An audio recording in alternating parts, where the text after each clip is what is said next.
When we develop applications to solve real-world problems, many mathematical equations will be involved in that.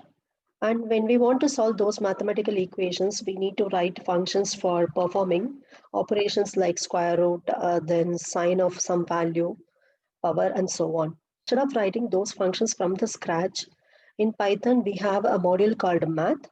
So in this video, we will explore about the math module.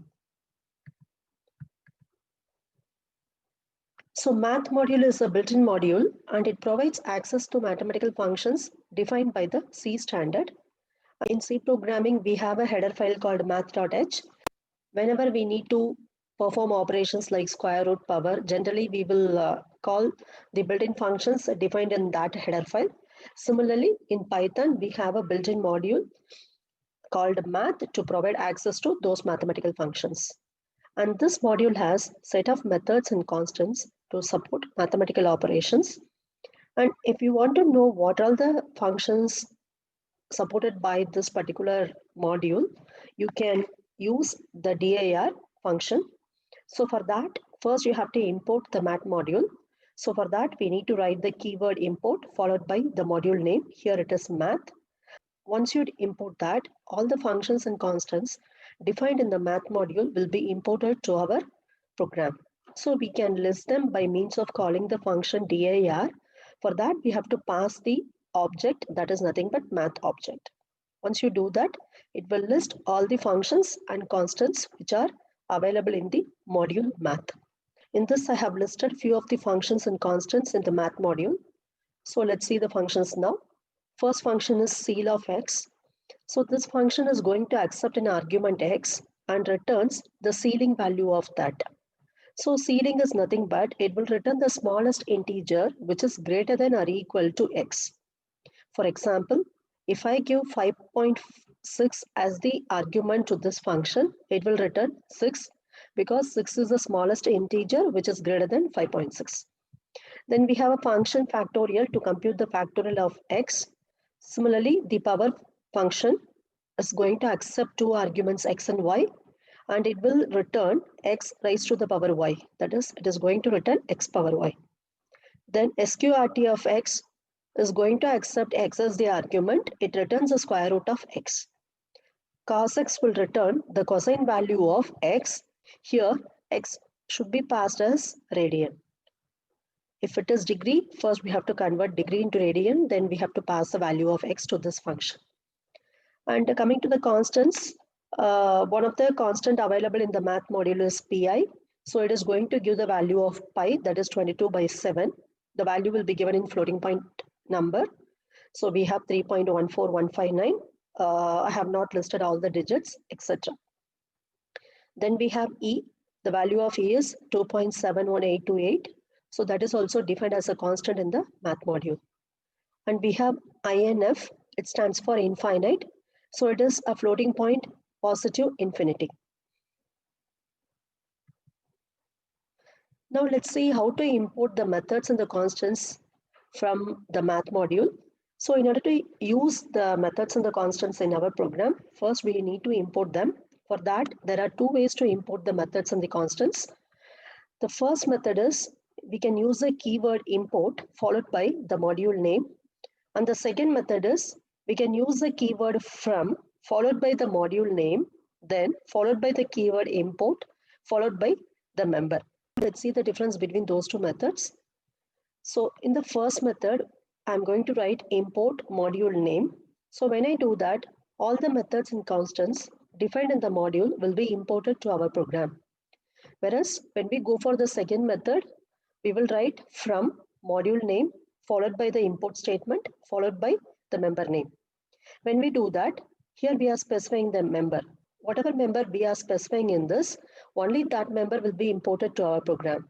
This member can be either a method or otherwise it can be a constant. And in the first method, when we want to refer the imported value in our program, we need to follow this particular syntax. First, we need to write the module name, then dot operator followed by the member name. If the member is a method, after the method name, we have to write open and close parenthesis. If the member is a constant, simply we can write module name dot constant name. In the second method, we have imported a specific method or constant in our program, and to refer that, no need to use with the help of module name, we can refer them directly. For example, if I want to refer the method in my program, I can simply write the method name followed by parenthesis, open and close. If I want to refer the constant, I can simply use the constant name. No need to write module name dot the member name in the second method. Now let's see this through an example. I'm going to write a program to find the area and perimeter of a circle. So the formula for computing the area of the circle is pi r squared and the perimeter is 2 pi r. Here r is the radius of the circle. And to compute the area, I need pi. So for pi, I'm not going to write 3.14159. Instead, I'm going to make use of the constant pi, which is available in the math module. Similarly, to compute r squared, I'm going to call the function power. So for power function, I need to pass two arguments. The first argument is r and the second argument is the power value. Here it is 2. Similarly, to compute the perimeter, I'm going to use the constant pi from the math module. Now let's see the program. Now let's see how to import only the required members. So in this, I'm going to import two members. One is the constant pi and the other is the method POW. So since I'm going to import only the required members, I'm going for the second method where I will write from the module name, it is math, then import, then the member name. The first one is the member pi, that is constant, and in the second case, I want to import POW. So here I am importing both the members separately. Once the import is over, we need to get the input from the user. For that, I am going to write the input function. To this function, we can pass the prompt that has to be displayed on the monitor. So here I am going to ask the user to enter the radius. So a message is displayed. And once we enter the radius, when the program runs, whatever we enter, even though if we enter integer, that will be taken only as string. So we need to convert that into the required data type. Now let me convert the data entered by the user into floating point. So I'm going for explicit typecasting now. So I'm calling the function float. To the function float, I'm passing this input statement.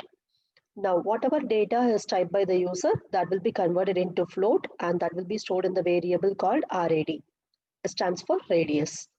And once you get the radius value, then you can compute the perimeter and the area. For perimeter, the formula is 2 pi r. Here, since we have imported the members separately, we can use them directly in our program without using the module name. So I am writing perimeter is equal to 2 multiplied by pi multiplied by r. That is nothing but radius, RAD. To calculate the area, the formula is pi r squared. So I'm writing area is equal to pi. Pi is nothing but the member we have imported in this multiplied by, I'm going to make use of the method POW.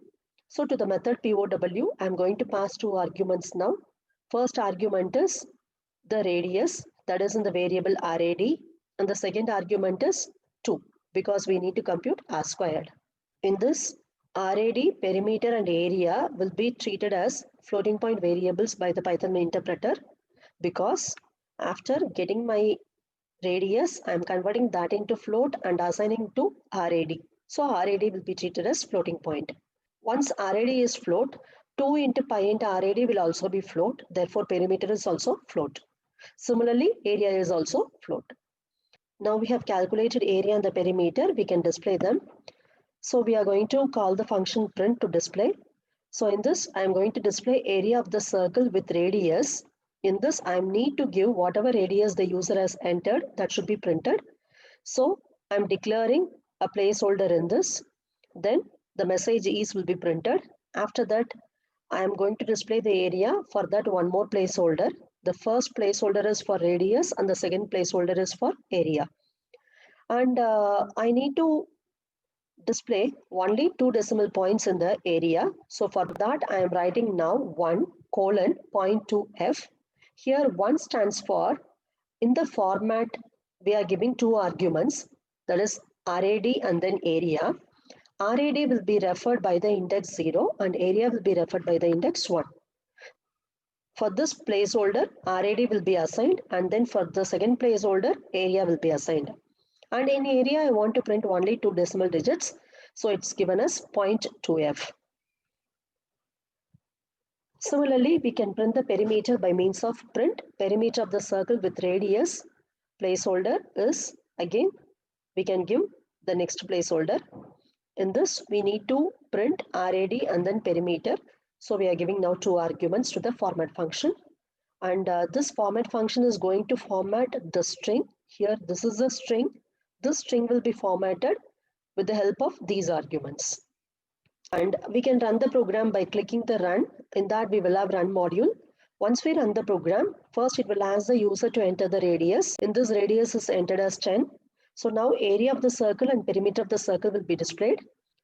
And in this, both area and perimeter are having only 2 digits after the decimal point.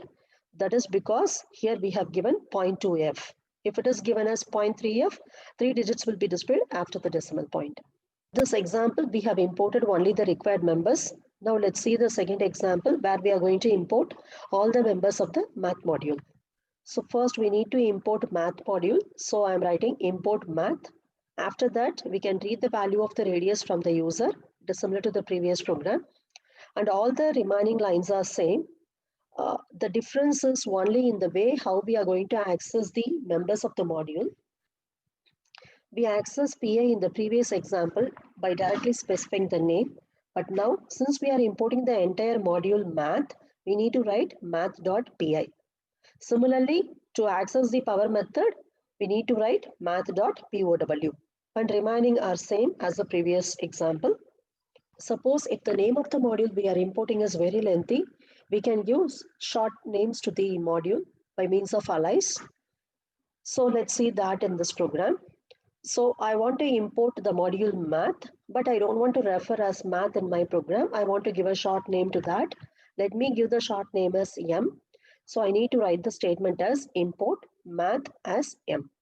So in this, what is going to happen is math module will be imported in our program and it will be given the new name as M. So wherever we want to refer the module math, we can now refer as M. And here we are simply giving the alias and we have imported the entire module.